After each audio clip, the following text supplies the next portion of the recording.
Russian யூனிவர்சிட்டியில் canteen எப்படி இருக்கும் நீங்கள் நிறைய பேரும் கேட்குறீங்க. இங்கே ஒவ்வொரு யூனிவர்சிட்டியிலையும் ஒவ்வொரு மாதிரி கேன்டீன் இருக்கும்.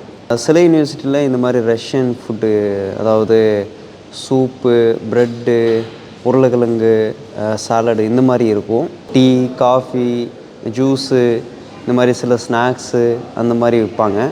இப்போ நான் படிக்கிற செஷன் ஸ்டேட் யூனிவர்சிட்டியில் கேன்டீன் எப்படி இருக்கும் உங்களுக்கு காட்டுறேன். இதான் செஷன் ஸ்டேட் யூனிவர்சிட்டியோட கேன்டீன் கஃபெட்டேரியா. இங்கே செஷன் ஸ்டேட் யூனிவர்சிட்டியில் மெயின் கேம்பஸில் மொத்தமாக 2 கேன்டீன் இருக்குது. அதில் இது கேன்டீன், ஃபஸ்ட் கேன்டீன். இங்கே வந்து இந்த மாதிரி ஸ்நாக்ஸ்லாம் விற்கிறாங்க பாருங்கள். சிப்ஸு டிப்ஸு அந்த மாதிரிலாம் விற்கிறாங்க. இப்போ வந்து செகண்ட் கேன்டீனுக்குள்ளே போவோம். இது வந்து செகண்ட் கேன்டீனு. சொல்லப்போனால் அந்த ஃபஸ்ட் கேன்டீன் உங்களுக்கு காட்டினல, அதுக்கும் இதுக்கும் அவ்வளோ டிஃப்ரென்ஸ் கிடையாது. ஆனால் இது கொஞ்சம் சின்னதாக இருக்குது, அது மட்டும்தான் ஒரு டிஃப்ரென்ஸு. இங்கே லோக்கல் ரஷ்யன்ஸ் பார்த்திங்கன்னா இந்தியாவில் மாதிரி வீட்டிலேருந்து லஞ்ச் பாக்ஸில் சாப்பாடு வாங்கிட்டு அதை எடுத்துகிட்டு வந்து காலேஜ்லேயே சாப்பிட்றது அந்த மாதிரிலாம் பண்ண மாட்டாங்க. இங்கே மோஸ்ட்லியாக காசோடைய வந்து கேன்டீன்லேயே சாப்பாடு வாங்கிட்டு இங்கேயே சாப்பிட்றது அந்த மாதிரி தான் பண்ணுவாங்க.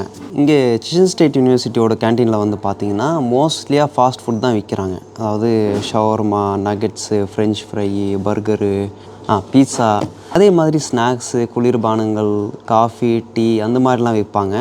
ப்ரைஸ் வந்து பார்த்திங்கன்னா 100 ரூபாலேருந்து 200 ரூபா வரையும் போகும். எக்ஸாம்பிள் ஷவர்மா வந்து 150 ரூபா, ஃப்ரெஞ்ச் ஃப்ரை 100 ரூபா, பர்கர் 150 ரூபா அந்த மாதிரி ரேட்டில் இருக்கும். இங்கே வந்து பார்த்திங்கன்னா யூனிவர்சிட்டிக்குள்ளேயும் கேன்டீன் இருக்குது. அதே மாதிரி யூனிவர்சிட்டி வெளியிலையும் நிறைய கேன்டீன் இருக்குது. இங்கே செச்னியா பொறுத்தவரையும் பார்த்திங்கன்னா இங்கே முஸ்லீம் ரீஜன்னால் இங்கே எங்கே பார்த்தாலும் ஹலால் சாப்பாடு மட்டும்தான் விற்பாங்க. அதனால் தைரியமாக வாங்கி சாப்பிடலாம். அதே மாதிரி ரஷ்யாவில் உள்ள மற்ற யூனிவர்சிட்டி வந்து பார்த்திங்கன்னா சில இடத்துல ஹலால் சாப்பாடு கிடைக்கும், சில வாட்டி கிடைக்காது. அதிகபட்சம் ஹலால் சாப்பாடுலாம் கிடைக்காது. இப்போ உங்கள் ஊர் காலேஜ் கேன்டீனில் என்னென்ன சாப்பாடு கிடைக்கும் அது கமெண்ட்டில் சொல்லுங்கள். அஸ்ஸலாமு அலைக்கும்.